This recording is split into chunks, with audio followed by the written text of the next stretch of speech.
Hello Pips, sana ako diri sa Maramag karon. Bali mo adto ko karon sa ilahang palengke ang sentro kay gikan ko sa Phoebe ko, mupalit lang ko kanang blouse na medyo close kay sexy kaya kung isuot so maulo ko sa mga taga-office dito.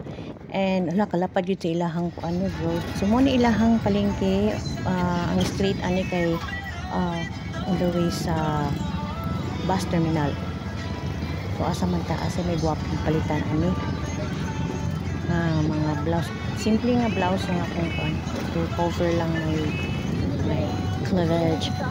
Ay kani siguro kini na lang akong pilion nga mall diri na lang ako magpili.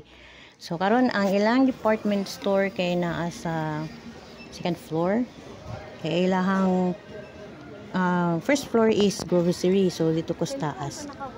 So diri ko mamili og mga blouse. Actually simple lang ang blouse akong paliton. So na lang mga klase-klase mga RTW3, mga branded, mga bench, mga Fubu.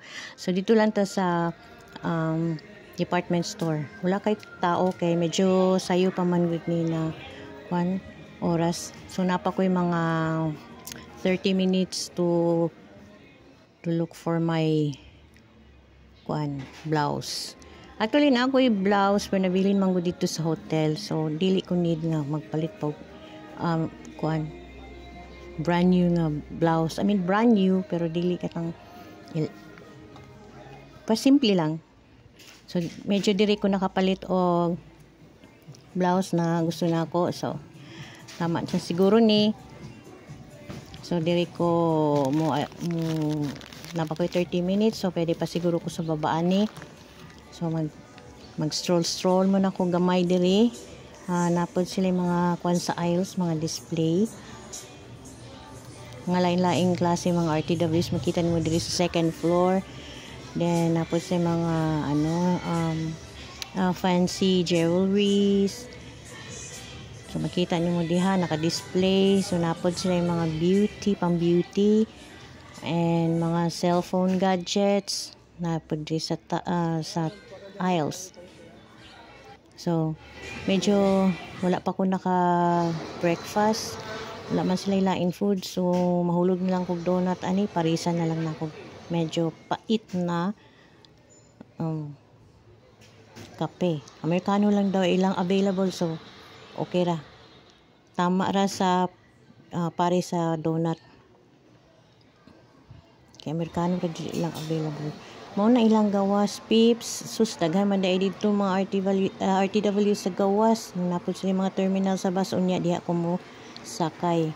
So mao na diri banda ang ilang grocery, ngit-ngit pero kamago ko suga. So check ko diha unya. Depende kung kaabot ka sa oras. Maabta na siguro kung kuan ani sa oras, so magbiyahe na ako pabalik. So iba tong gipasukan ako, one way mo to entrance, so diri ang exit nila. Sa unahan kay mo to ilang bus terminal, so diri ang ilang exit, so mas gwapo kay dili kay traffic ani. So mo ni ilahang highway perting La Para Pips, grabe kalapad. At least kaning ingani nga road dili traffic no, and mostly nagabiyahe is mga bus and mga dagkong truck. So lapad jud ilahang road, so mas gwapo ni.